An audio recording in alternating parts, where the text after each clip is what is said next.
سلام و درود. فیلم تست و کالیبره پوزیشنر وایتی روی بالول و اکچویتر. شیر کاملا تو حالت کلوز قرار داره، 4 میلی امپ. پوزیشن شیر رو حالت 0، 25%،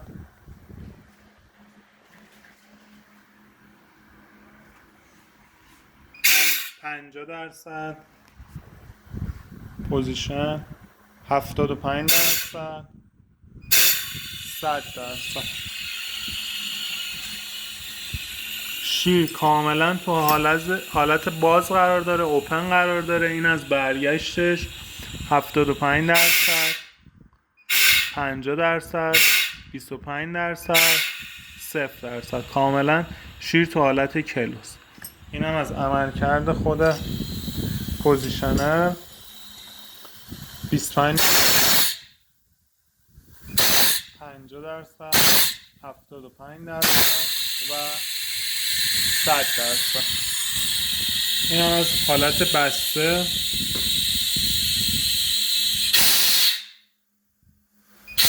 50%، 25% و تو حالت کلوز.